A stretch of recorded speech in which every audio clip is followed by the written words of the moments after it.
नमस्कार मित्रांनो, मागच्या व्हिडिओमध्ये आपण विद्यार्थ्यांना मटेरियल कसं द्यायचं ते पाहिलं होतं. यात आपण कंपल्सरी इंग्लिशमध्ये सिनॉनिम्स, द टायगर पोएमच्या नोट्स, यूट्यूब लिंक आणि वेगवेगळ्या गोष्टी कशा पोस्ट करायच्या त्याविषयी माहिती घेतली होती.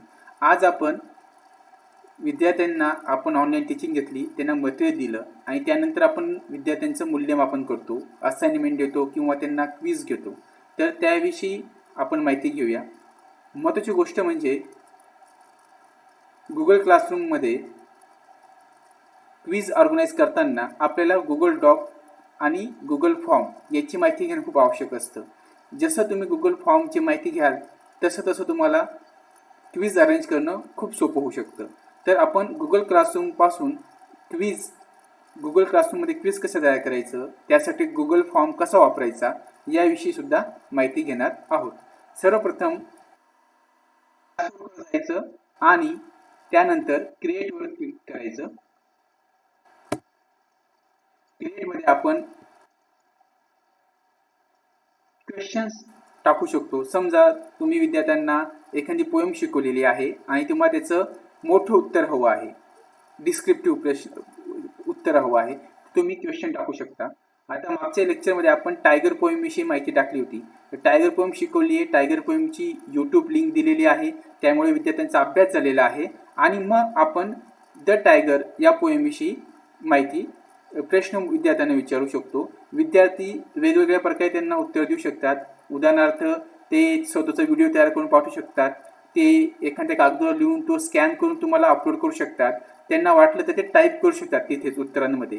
त्यामुळे ही अतिशय सोपी पद्धत आहे मूल्यमापनाची. आणि जेव्हा तुम्ही असं क्वेश्चन टाईप करता तेव्हा तुम्हाला येथे एक ऑप्शन दिसतो. यावर क्लिक केल्यानंतर शॉर्ट आन्सर आणि मल्टिपल चॉईस आन्सर असे तुम्हाला ऑप्शन्स दिसतील. सर्वप्रथम आपण शॉर्ट आन्सर विषयी माहिती घेऊया. द टायगर नावाची पोएम शिकवली आहे मी, तर मी त्याविषयी माहिती लिही. प्रश्न विचारेल,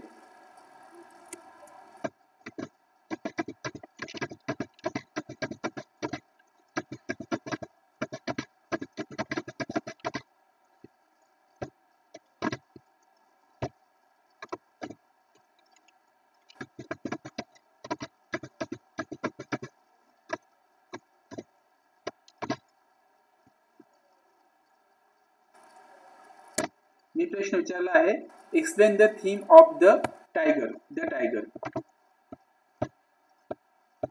मग जेव्हा मी हा प्रश्न विद्यार्थ्यांना विचारेल तेव्हा मी शॉर्ट आन्सरची अपेक्षा करत आहे. मला जर ते इन्स्ट्रक्शन द्यायचे असतील तर मी इन्स्ट्रक्शन देऊ शकतो की मला 200 शब्द 300 शब्दात उत्तर हवं आहे, तर मी लिहू शकतो.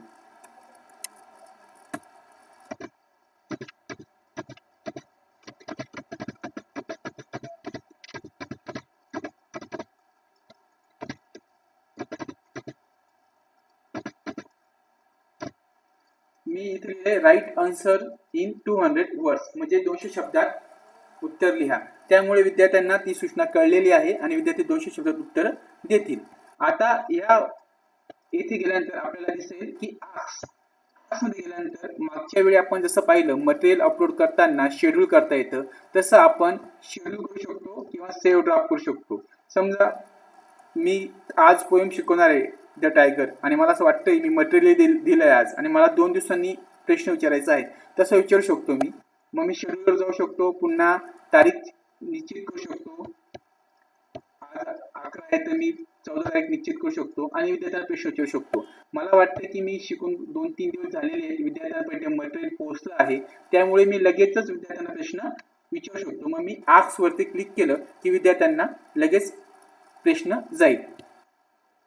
आणि महत्त्वाची गोष्ट इथे आपण कॅटेगराईज करू शकतो, सगळे विद्यार्थ्यांना द्यायचंय किंवा काही नाही. आता माझ्या क्लासमध्ये मी डेमो क्लास आहे, 0 विद्यार्थी आहेत, त्यामुळे ऑल स्टुडंट ऑप्शन येते.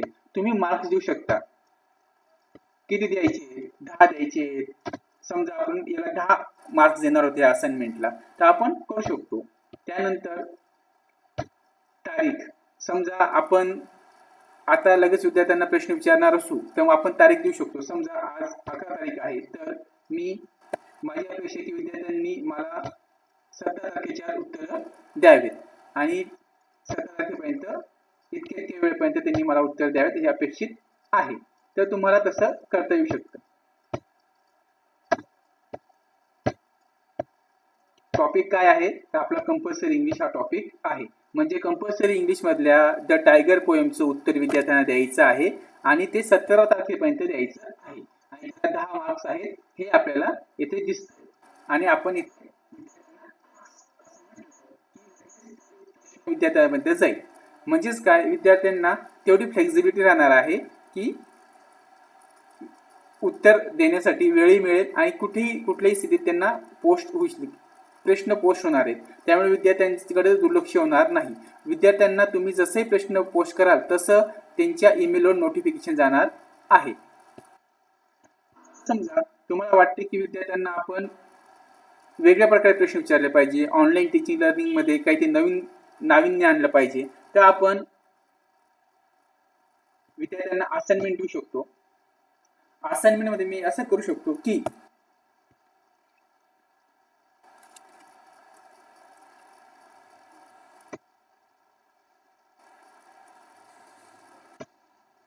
explain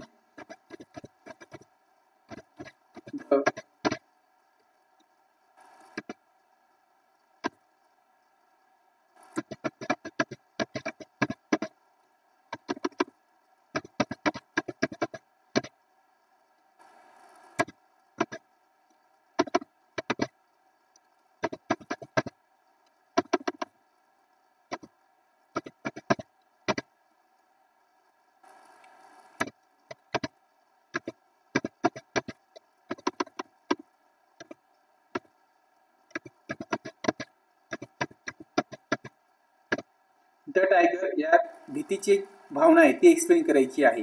पण विद्यार्थ्यांना मला असं वाटते की विद्यार्थ्यांना मी काही वेगळं द्यावं, तर मी काय करू शकतो,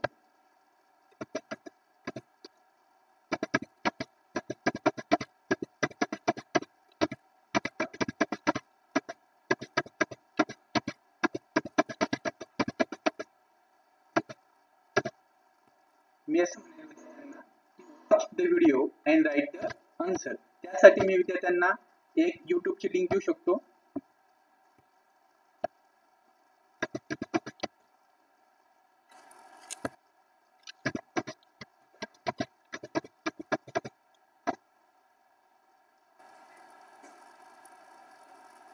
जसे मी यावर करतो, येथील मी एखादी लेक्चर असेल ऑनलाईन किंवा एखादी पोएम असेल त्याच्याविषयी मग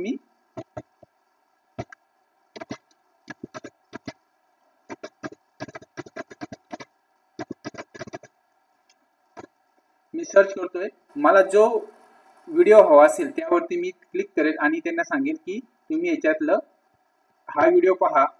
हा व्हिडिओ पाहिल्यानंतर त्याच्यावरती तुम्ही उत्तर द्या.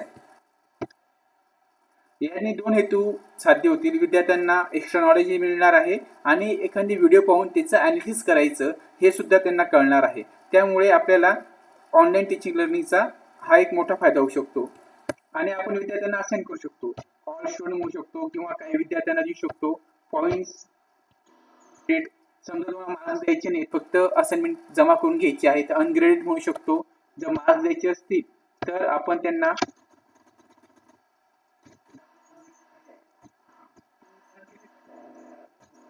आहे तर आपण तारीख देऊ शकतो. समजा मी तारीख देतो 20.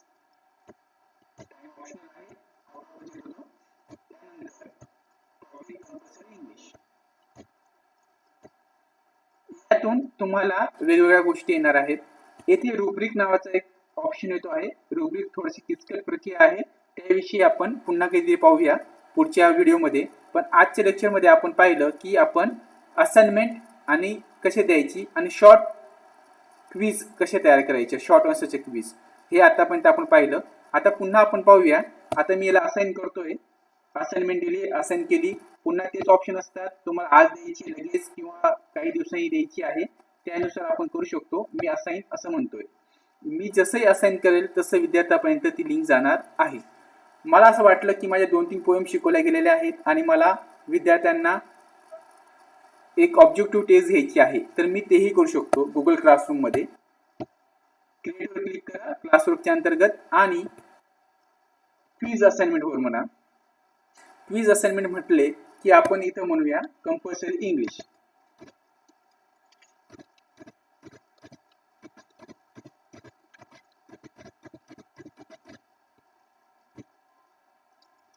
द्यायची आहे ही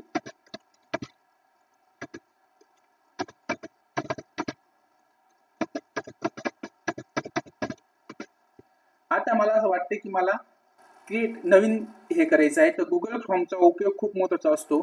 आपण एखाद्या लेक्चरमध्ये गुगल फॉर्मचे विविध उपयोग पाहूया. आता आपण एक नमुना खातीर क्विज कशी तयार होते गुगल क्लासरूम अंतर्गत ते पाहूया.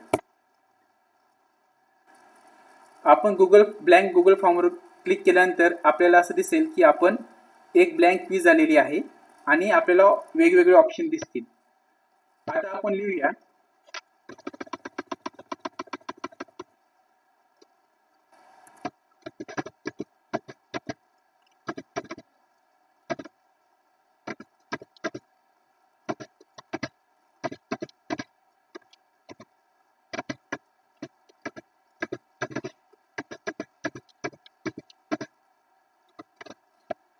अट्रॅक्टिव्हचं ऑपोजिट असं आपण विद्यार्थ्यांना विचारतोय. मल्टिपल चॉईस हा शब्द आपण वापरणार आहोत, म्हणजे आपल्याला विद्यार्थ्यांना वेगवेगळे ऑप्शन देता येतील. हे टाकल्यानंतर आपल्याला क्लिक करायचं आहे. आपण जे ऑप्शन देऊ त्याच्यापैकी एक उत्तर बरोबर असणार आहे. मग आपण असं क्लिक करूया. इथं समजा आपण 4, 5, 6 अनेक ऑप्शन देऊ शकतो. इथं आपण 3 ते 4 ऑप्शन द्यायचा प्रयत्न करूया. अट्रॅक्टिव्हच्या विरुद्धार्थी शब्द आपल्याला द्यायचा आहे.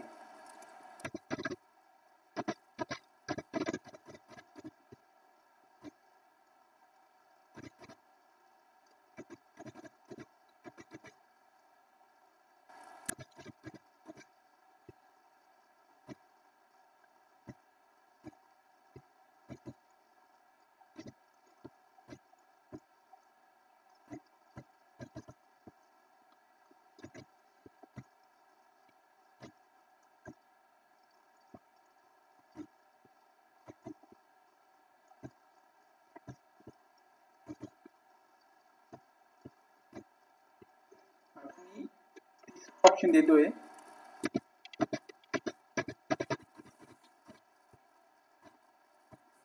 असं वाटलं की यापैकी काहीच नाही असं ऑप्शन देऊ शकतो.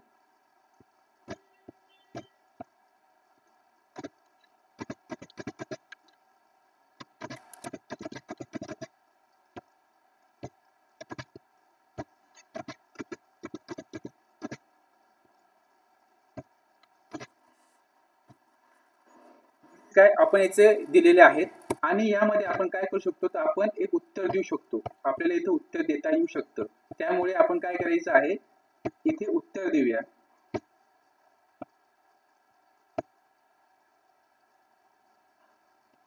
अट्रॅक्टिव्हच्या विरुद्धार्थी अनअट्रॅक्टिव्ह आणि आपण याला मार्क देत आहोत 1.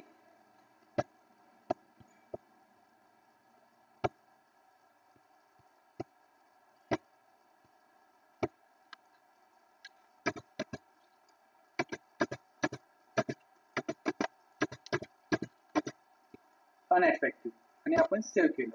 जसे विद्यार्थी याच्यावर क्लिक करतील, जर त्यांनी चुकीच्या याच्यावर उत्तर क्लिक केलं तर विद्यार्थ्यांना बरोबर उत्तर काय त्याचं जाईल आणि विद्यार्थ्यांना 0 मार्क भेटतील जर चुकीचं उत्तर केलं असेल तर.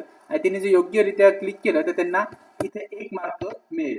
त्यामुळे आपण असे अनेक क्वेश्चन तयार करू शकतो.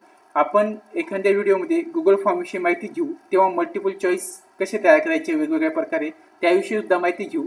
आज आपण गुगल क्लासरूम अंतर्गत शॉर्ट आन्सर क्वेश्चन कसे तयार करायचे, तसेच विद्यार्थ्यांना असाइनमेंट कशा द्यायच्या आणि मल्टिपल चॉईस क्वेश्चन कसे तयार करायचे याविषयी माहिती घेतली. पुढच्या लेक्चरमध्ये आपण गुगल क्लासरूमचे वेगळे पैलू पाहूया. धन्यवाद.